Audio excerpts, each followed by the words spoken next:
Hello everyone, welcome to Knowlified. Current affairs and news analysis की series में दोस्तों हम इंडिया चाइना रिलेशनशिप डिस्कस कर रहे थे। इसके 5 पार्ट्स हो चुके हैं। आज छठवां पार्ट है। उन पांचों पार्टों में दोस्तों हम लोगों ने पूरा जो इतिहास रहा है इंडिया और चाइना के रिलेशनशिप का, वो पूरा का पूरा डिस्कस किया है। लास्ट जो लेक्चर था उसमें हम लोगों ने देखा कि पिछले 5 सालों में जो मेजर फेस ऑफ हुए हैं इंडियन और चाइनीज आर्मी के बीच में, वो कौन कौन से थे। आज दोस्तों बहुत ही इंपॉर्टेंट लेक्चर है, क्योंकि आज के लेक्चर में जो करंट सिचुएशन है, जो करंट फेस ऑफ चल रहा है इंडिया और चाइना के बॉर्डर पे, इंडियन और चाइनीज आर्मीज के बीच में, उसके बारे में हम डिस्कस करने वाले हैं कि वो फेस ऑफ आखिर हुआ क्यों, कैसे उसकी शुरुआत हुई और आगे क्या संभावना है और अभी की क्या सिचुएशन है। इन सब चीज़ों के बारे में आज हम डिस्कस करने वाले हैं दोस्तों। तो ये लेक्चर बहुत ही ज़्यादा इंपॉर्टेंट बन जाता है आप लोगों के लिए। तो दोस्तों, लेक्चर शुरू करने से पहले एक बार मैं फिर से आप लोगों को याद दिला देता हूँ, प्लीज़ चैनल को सब्सक्राइब कीजिए ताकि लेटेस्ट जो वीडियोज हैं, जो सारे लेक्चर्स हैं, वो सब के सब आपके पास टाइमली पहुंचते रहें। तो चलिए दोस्तों, शुरू करते हैं आज के लेक्चर को। ये जो करंट सिचुएशन है, करंट फेस ऑफ है, इसकी शुरुआत कैसे हुई, कैसे हुआ। तो दोस्तों, सबसे पहले मैं आपको एक फेस ऑफ बता देता हूँ, टाइमलाइन बता देता हूँ इस फेस ऑफ की। जो 2020 का ये फेस ऑफ है, ये चालू कैसे हुआ इंडियन और चाइनीज आर्मी के बीच में। तो दोस्तों, सबसे पहले क्या हुआ कि 5 मई 2020 को चाइनीज आर्मी पैंगोंग सो, एक लेक है लद्दाख में, झील है पैंगोंग सो। ये दोस्तों जो शो है, इस शो का मतलब होता है लेक। ये लद्दाखी लैंग्वेज में लेक को सो कहते हैं। तो ये पैंगोंग सो जो इस एरिया है, जो लेक है, यहाँ पर सबसे पहले चाइनीज आर्मी ने इंट्रूजन किया इंडियन टेरिटरी के अंदर। जो इस समय की एलएसी है, उसको पार करके इंडिया में चले आए। तो यहाँ पर सबसे पहले ये स्टैंड ऑफ हुआ। दोनों आर्मीज के बीच में बहुत ज़्यादा हाथापाई हुई और दोनों ही आर्मीज के जो सोल्जर्स थे, वो बहुत ज़्यादा इंजर्ड हुए। जो मई 5 वाला स्टैंड ऑफ हुआ था पैंगोंग सो में, पैंगोंग लेक के पास। ठीक है, तो यहाँ से ये करंट जो फेस ऑफ है, ये चालू हुआ। उसके बाद दोस्तों 5 मई के बाद 9 मई को नाकुला में, नाकुला दोस्तों ये सिक्किम वाले बॉर्डर पे पड़ता है, वहां पर स्टैंड ऑफ हुआ और वहां पर भी हैवी इंजरीज हुई दोनों ही आर्मीज को। फिर 18 मई को दोस्तों चाइनीज विदेश मंत्रालय ने, जो चाइनीज फॉरेन मिनिस्ट्री है, उन्होंने इंडिया को एक्यूज किया कि इंडिया एलएसी का रिस्पेक्ट नहीं कर रही और एलएसी को पार करके ट्रेसपास कर रही है चाइनीज टेरिटरी के अंदर। लेकिन 21 मई को इंडिया ने चाइना के सारे ये जो इल्जामात थे, इनको रिजेक्ट कर दिया और कहा कि ऐसा कुछ भी नहीं है, बल्कि उल्टा ही हो रहा है। चाइना वो इंडियन टेरिटरी के अंदर आ रही है। तो आप लोगों को पता है दोस्तों कि इसमें कौन सही होगा और कौन झूठा होगा। चाइनीज वो कभी सच बोल ही नहीं सकते हैं, वो अपनी बात पे कभी खड़ा रह ही नहीं सकते हैं। तो ऑब्वियस सी बात है, चाइना ही झूठ बोल रहा है और इंडिया सही बोल रहा था, क्योंकि चाइनीज आर्मी ही इंडियन टेरिटरी के अंदर घुसने की कोशिश कर रहे थे। उसके बाद दोस्तों 2 जून को हमारे जो रक्षा मंत्री हैं राजनाथ सिंह, उन्होंने बोला कि चाइनीज आर्मी अपना हैवी डिप्लॉयमेंट कर रही है पूरी की पूरी एलएसी के आसपास। एलएसी पे चाइनीज आर्मी हैवी डिप्लॉयमेंट कर रही है। तो अब इंडिया को भी उसका मुंह तोड़ जवाब देने के लिए वहां पर डिप्लॉयमेंट करना पड़ेगा, अपनी आर्मी के जवानों को भेजना पड़ेगा। ये बात हुई 2 जून को। तो चाइनीज को लगा कि भैया ये तो इंडिया जो है हमको मुंह तोड़ जवाब देने की बात कर रही है। तो दोस्तों 6 जून को फिर चाइना ने कहा कि हम इंडिया से शांति वार्ता करेंगे, पीस टॉक करेंगे। तो दोस्तों मिलिट्री लेवल पे ये डायलॉग चालू हुए, पीस पीस टॉक, 6 जून को। लेकिन दोस्तों ये इतनी धूर्त देश है कि ये केवल भारत की आंखों में धूल झोंकने की कोशिश कर रहा था शांति वार्ता के नाम पर। और जो इनका एग्रेसिव नेचर था, उसको ये बढ़ाए जा रहे थे, इंडियन टेरिटरी के अंदर घुसे ही जा रहे थे। तो दोस्तों 10 जून को ये फिर से इन्होंने कहा कि इंडिया और चाइना के बीच में जो दोस्ती की बातचीत है, वो बहुत अच्छे से आगे चल रही है और दोनों ही डी एस्केलेटिंग की तरफ बढ़ रहे हैं, यानी कि अपने अपने जो ट्रूप्स हैं, अपने अपने जो सोल्जर्स हैं, उनको एलएसी से हटा रहे हैं। लेकिन दोस्तों इसी बीच क्या हुआ कि 15 जून और 16 जून की जो रात थी, यानी कि 15 जून की रात में इंडिया और चाइनीज जो सोल्जर्स थे, उनके बीच में एक डेडली फेस ऑफ हुआ। और दोस्तों उस फेस ऑफ में हमारे 20 जवान शहीद हो गए।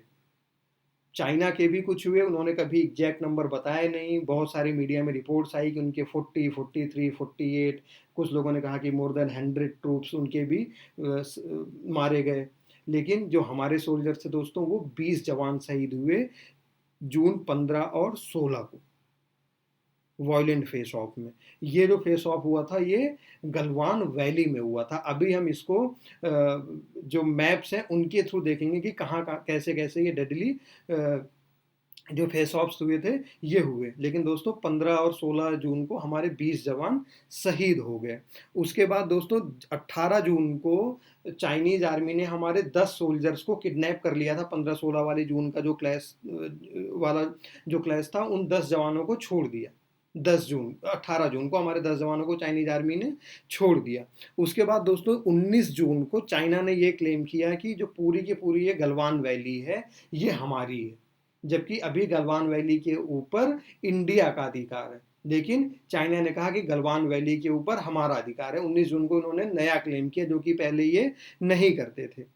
ठीक है। उसके बाद दोस्तों 20 जून से इनका जो एग्रेशन था ये 2 एरिया में बढ़ता रहा, एक तो पैगांग त्सो और एक गलवान वैली। तो दोस्तों आइए अब जरा मैप्स के जरिए इस पूरे के पूरे सिचुएशन को समझते हैं कि ये सारी की सारी सिचुएशन है क्या जो बॉर्डर पे चल रही है। तो सबसे पहले ये देखिए, मैंने आपको बताया था कि 5 मई को इस वाले एरिया में चाइनीज आर्मी घुस आई थी। यहाँ पर एग्रेशन हुआ। उसके बाद फिर 9 मई को सिक्किम के बॉर्डर पे यहाँ पर हुआ, नाकुला सेक्टर में। ठीक है। तो ये उसके बाद दोस्तों अब आइए ज़रा इसके इतिहास को जानते हैं कि ये जो चाइनीज आर्मी बगैर किसी कारण के जो ये एग्रेसिव हो गई इतनी ज़्यादा बॉर्डर पे, पूरी की पूरी एलएसी पे, खास करके लद्दाख वाले एरिया में, इसका कारण क्या है। तो ज़रा पहले इसके कारण को जान लेते हैं दोस्तों। तो दोस्तों ये जो चाइनीज आर्मी के एग्रेशन का कारण है, दरअसल ये जो मेन कारण है वो ये है कि इंडिया ने पूरी एलएसी पे, अपनी बॉर्डर पे जो अपना इंफ्रास्ट्रक्चर था उसको बहुत ज़्यादा अब डेवलप करने की कोशिश शुरू कर दी है। तो ये जो इंफ्रास्ट्रक्चर का डेवलपमेंट है ये चाइनीज़ आर्मी को बिल्कुल भी भा नहीं रहा है। उनको लग रहा है कि अगर इन्होंने अपना इंफ्रास्ट्रक्चर, अपनी रोड्स इतनी अच्छी बना ली तो ये तो कभी भी कहीं पर भी किसी बड़ी आसानी से मूवमेंट इनका चालू हो जाएगा, फिर हम इनको कभी डरा धमका नहीं पाएंगे और हमारी लड़ाइयों में ये हमसे 20 हो जाएंगे। तो चाइनीज आर्मी की मेन जो दिक्कत है वो यही इंफ्रास्ट्रक्चर डेवलपमेंट की है। ठीक है। अब दोस्तों मैं आपको बताता हूँ कि ये जो करंट फेस ऑफ चल रहा है उसका मेन कारण क्या है। ये जो लद्दाख वाले एरिया में करंट फेस ऑफ चल रहा है उसका मेन कारण क्या है। तो उसका दोस्तों मेन कारण है ये एक रोड बना रही है BRO, बॉर्डर रोड ऑर्गेनाइजेशन। जो सीमाओं पे, बॉर्डर पे जो रोड्स बनाती है वो BRO बनाती है, बॉर्डर रोड ऑर्गेनाइजेशन। ठीक है। तो BRO दोस्तों एक रोड बना रही है और ये जो रोड है ये लेह को कनेक्ट करेगा दौलत बेग ओल्डी से, DBO से। ये मैंने आपको बताया था कि इंडिया का बहुत ज़्यादा स्ट्रेटजिक पॉइंट है दौलत बेग ओल्डी, जो कि LAC के बहुत ही ज़्यादा नज़दीक है। जो करंट LAC मानते हैं इंडिया और चाइना दोनों ही, उसके बहुत ज़्यादा नज़दीक है। और बहुत ही ज़्यादा हाइट पे ये हेलीपैड भी है जहाँ से कि इंडियन एयरफोर्स अपने हेलीकॉप्टर्स वगैरह भी लॉन्च करती है।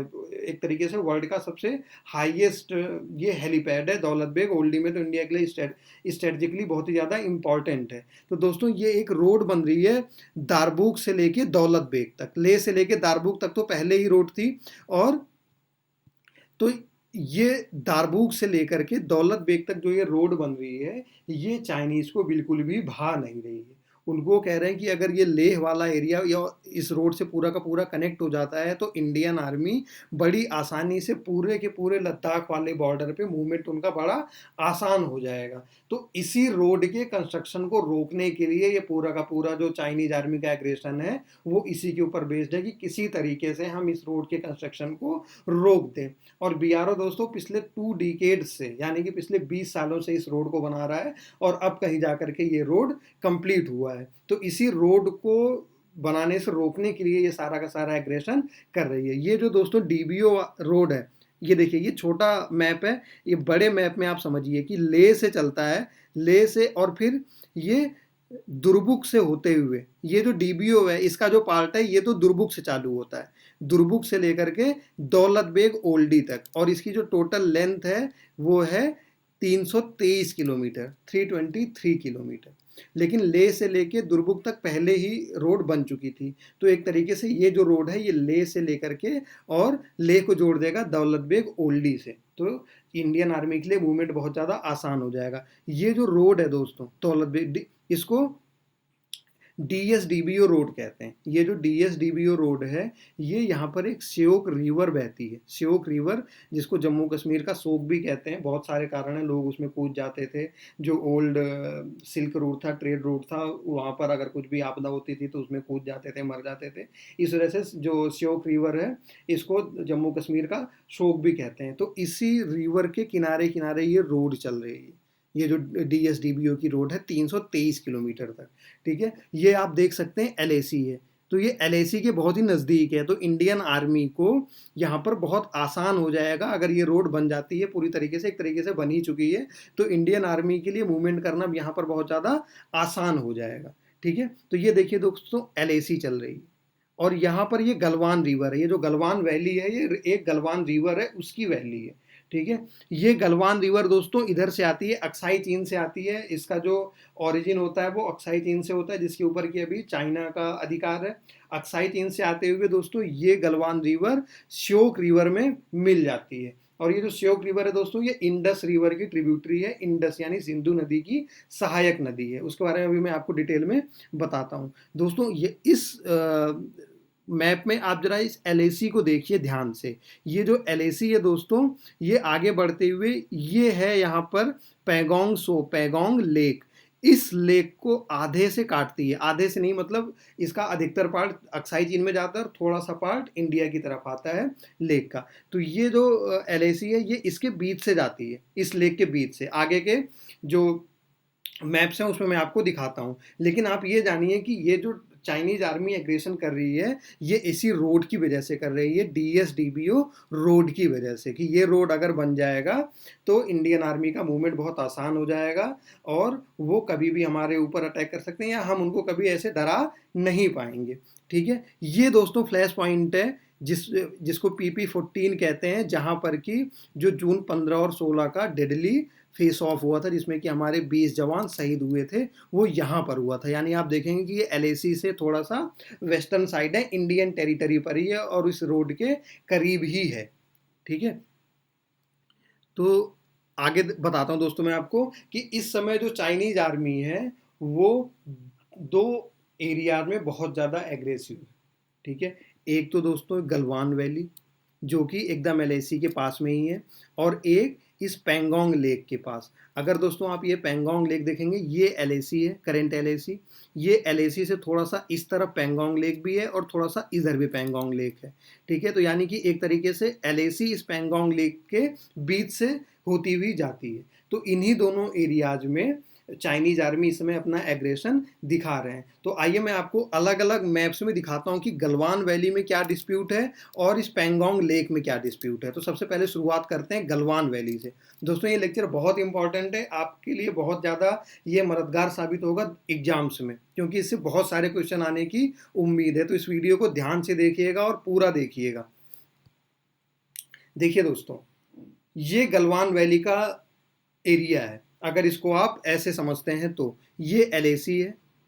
मैंने आपको बताया कि गलवान रिवर ये आती है अक्साई चीन से, इसका ओरिजिन होता है अक्साई चीन से। फिर ये LAC को क्रॉस करते हुए ये यहाँ श्योक रिवर में मिल जाती है। ये श्योक रिवर है और इसी श्योक रिवर के किनारे किनारे हमारा DSDBO का जो रोड है 323 किलोमीटर का वो बना हुआ है। ये मैंने आपको बताया, ठीक है। तो दोस्तों ये है LAC, ठीक। अब तक चाइनीज इसी LAC को मान रहे थे और कह रहे थे और ये जो इसका जहाँ पर ये गलवान रिवर श्योक रिवर से मिलती है इस एरिया को कभी भी चाइना ने अपना पार्ट नहीं कहा, ठीक है। LAC को इन्होंने हमेशा इसका जो कॉन्फ्लुएंस पॉइंट है, जो इसका मीटिंग पॉइंट है, उसके ईस्टर्न साइड में ही माना है, ठीक है। और जो जून 15 और 16 का क्लैश हुआ था वो यहाँ पर हुआ था, यानी कि LAC पे ही हुआ था, LAC से जस्ट नज़दीक में ही हुआ था, ठीक। तो गलवान अब लेकिन ये जो नई क्लेम कर रहे हैं उसमें ये कह रहे हैं कि ये जो LAC है ये LAC यहाँ से नहीं होकर के जो इसका कॉन्फ्लुएंस पॉइंट है यहाँ से है। ये नई एलएसी का दावा अब यहाँ से करने लग गए। ये इनका नया दावा चालू हुआ है। इसको मैं आपको थोड़ा और अच्छे से फिजिकल मैप से समझाता हूँ। आप इस मैप को समझिए, इसमें सब कुछ डिटेल में लिखा हुआ है। ठीक है दोस्तों, अब तक जो एलएसी क्लेम कर रहा था चाइना, वो ये कर रहा था। ठीक है दोस्तों, ये मैं आपको गलवान वैली पूरा समझा रहा हूँ इसके फिजिकल लोकेशन में। ठीक है, तो ये दोस्तों एलएसी क्लेम कर रहा था चाइना, ये चाइनीज साइड हो गया एलएसी अगर ये है तो, और ये इंडियन साइड हो गया। ठीक है, जून 15 और 16 को जो क्लैश हुआ वो यहीं एलएसी पे हुआ। ये जो आपको 3 रास्ते दिख रहे हैं, एक ये और एक ये जो ब्लेंड है पहाड़ों का, यहाँ पर वो डेडली फेस ऑफ हुआ जिसमें कि हमारे 20 सैनिक हमारे शहीद हुए इस वाले एरिया में। ठीक है, अब दोस्तों ये अब नया जो क्लेम कर रहे हैं वो ये कर रहे हैं कि एलएसी यहाँ पर नहीं है, बल्कि एलएसी यहाँ पर है, जहाँ पर कि गलवान रिवर और श्योक रिवर मिल रहे हैं। इनके कॉन्फ्लुएंस पॉइंट पे यहाँ पर एलएसी है। चाइना अब ये कह रहा है, ये क्लेम कर रहे हैं कि यहाँ पर एलएसी है। ठीक है, यानी कि जो पिछला एलएसी ये मान रहे थे उससे 3 किलोमीटर ये वेस्टर्न साइड आ गए, 3 किलोमीटर ये अंदर इंडियन टेरिटरी में आके अब ये कह रहे हैं कि यहाँ पर एलएसी है। गलवान वैली में ये मेन दिक्कत इन्होंने ये चालू करी है, जबकि 20 मई से पहले एलएसी ये था जिसको कि दोनों ही मान रहे थे और इसी एलएसी का रिस्पेक्ट कर रहे थे। लेकिन 20 मई के बाद से अब ये कह रहे हैं कि एलएसी ये है जो गलवान रिवर का कॉन्फ्लुएंस है, और ये पूरा का पूरा जो एंटायर गलवान वैली है, इनके कहने का मतलब ये है कि ये पूरे की पूरी जो गलवान वैली है वो चाइनीज की है। और इसी श्योक रिवर के दोस्तों किनारे किनारे ये डीएसडीबीओ की रोड बनी है। इसी रोड की वजह से इनको इतनी ज़्यादा दिक्कत हो रही है इंडिया से। और अब ये कह रहे हैं कि ये जो एलएसी है वो यहाँ पर है कॉन्फ्लुएंस पॉइंट पे गलवान और श्योक रिवर। ठीक है, जो कि जो पुरानी एलएसी है उससे लगभग 3 किलोमीटर वेस्टर्न साइड है, इंडियन साइड है, इंडियन टेरिटरी में। ठीक है, तो ये दोस्तों गलवान वैली की कहानी है। अब मैं ज़रा आपको दूसरी कहानी बताता हूँ, पैंगोंग लेक की कहानी। ठीक है, एक तरफ तो ये गलवान वैली में एग्रेशन कर रहे हैं और दूसरा एग्रेशन कहाँ पर कर रहे हैं, पैंगोंग लेक पे कर रहे हैं। ठीक है, मैंने आपको बताया था कि जो एलएसी है वो पैंगोंग लेक के बीच से होके जाती है। तो दोस्तों ये एलएसी है जो पुरानी एलएसी है, जिसको कि अभी दोनों देश मानते हैं, या ये कहिए कि एक तरीके से ये मानी गई है कि ये एलएसी है, मानता कोई नहीं है। इंडिया कहता है कि हम हमारा जो एरिया है वो इस एलएसी के इस तरफ है, और चाइना कहते हैं कि हमारा एरिया भी इस एलएसी के इस तरफ है। लेकिन ये है दोस्तों एलएसी जो अभी करंट एलएसी है, और ये पैंगोंग लेक है। ठीक है, अभी जो पॉइंट ऑफ कंटेंशन है वो यहाँ पर है।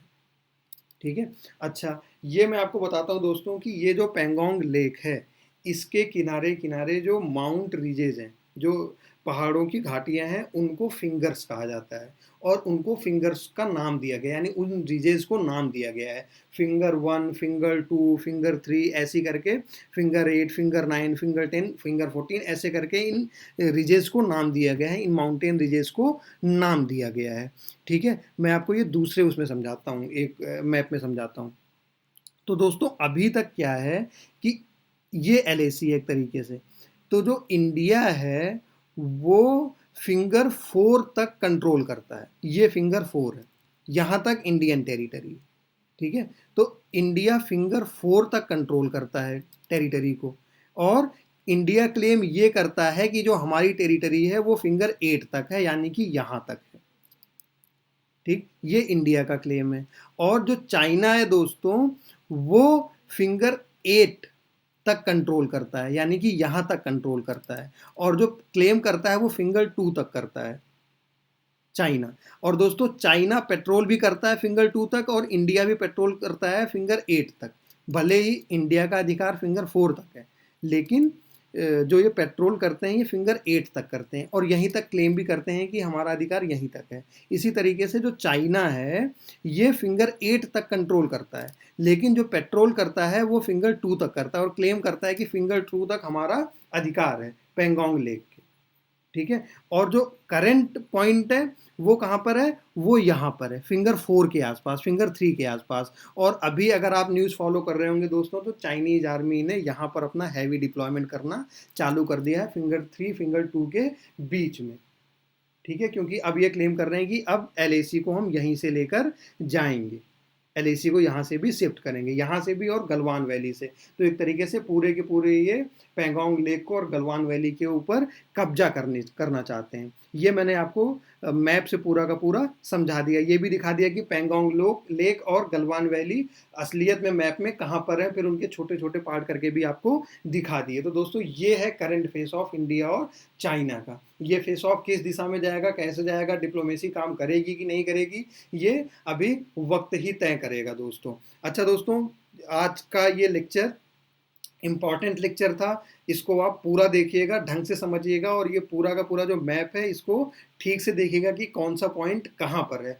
अब इस सीरीज का दोस्तों जो नेक्स्ट लेक्चर है वो इन सब लेक्चर्स से सबसे ज़्यादा इम्पॉर्टेंट होगा, क्योंकि उस लेक्चर में मैं आपको ये बताऊंगा कि इंडिया चाइना का ये जो पूरा का पूरा रिलेशनशिप की सीरीज है और जो करंट फेस ऑफ है, इसमें से एग्जाम में कौन से क्वेश्चन पूछे जाएंगे और कौन से क्वेश्चन इंपॉर्टेंट है, कौन से क्वेश्चन पूछे जा सकते हैं। तो वो सीरीज बहुत ही ज़्यादा इंपॉर्टेंट होगी आपके एग्जाम पॉइंट ऑफ व्यू से। तो वो वीडियो दोस्तों ज़रूर देखिएगा, और वीडियो देखने के लिए आपको चैनल को सब्सक्राइब करना है। जाते जाते दोस्तों मैं आप लोगों को जो जून 15 और 16 का डेडली स्टैंड ऑफ हुआ था उसकी एक कहानी बता देता हूँ। मीडिया में भी चली, बहुत लोगों ने बताया कि जून 15 की रात में जो कमांडिंग ऑफिसर थे हमारी इंडियन आर्मी के, संतोष बाबू, वो गए चाइनीज आर्मी से कुछ बातचीत करने के लिए, और चाइनीज आर्मी के सोल्जर्स ने उनको जान से मार दिया उस बातचीत के दौरान में।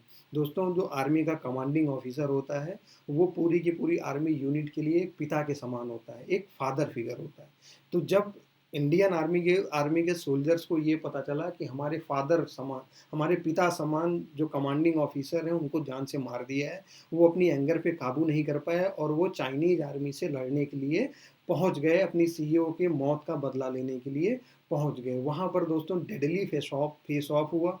1996 के एग्रीमेंट के तहत गोलीबारी नहीं हो सकती थी, लेकिन चाइनीज आर्मी इतनी धूर्त आर्मी है कि उन्होंने इस फेस ऑफ की तैयारी पहले से ही कर रखी थी। ये कैसे पता है, मैं आपको ये थोड़ी सी पिक्चर दिखाता हूँ। ये कील लगी हुई लट ये चाइनीज आर्मी ने अपने पास पहले से ही रखी हुई थी, और इससे ऐसी लाठियों से जिनके ऊपर कील लगी थी इंडियन आर्मी के सोल्जर्स के ऊपर, हमारे जवानों के ऊपर चाइनीज आर्मी ने इनसे अटैक किया, और उसमें 20 जवान हमारे शहीद हो गए। हमारे जवानों ने उनको भी काफ़ी धोया, उनको भी मारा है। उन्होंने कभी नंबर्स बताए नहीं कि हमारे कितने जवान शहीद हुए, लेकिन ऐसा कहा जाता, बहुत सारी मीडिया हाउसेज ने रिपोर्ट किया, कोई कह रहा 40, 43, 48, 100। तो खैर मौत का बदला मौत तो नहीं हो सकता, हमारे 20 जवान शहीद हुए, ये हमारे लिए एक बहुत ही ज़्यादा दुख की बात है दोस्तों। भगवान उन सभी जवानों की आत्मा को शांति दे और उनका नाम भारत में हमेशा अमर रहेगा। इसी नोट के साथ दोस्तों मैं फिर से आप लोगों को याद दिलाता हूँ, प्लीज़ चैनल को सब्सक्राइब कीजिए ताकि सारे के सारे लेक्चर्स की वीडियो आपके पास टाइमली पहुँचते रहें। थैंक यू, धन्यवाद।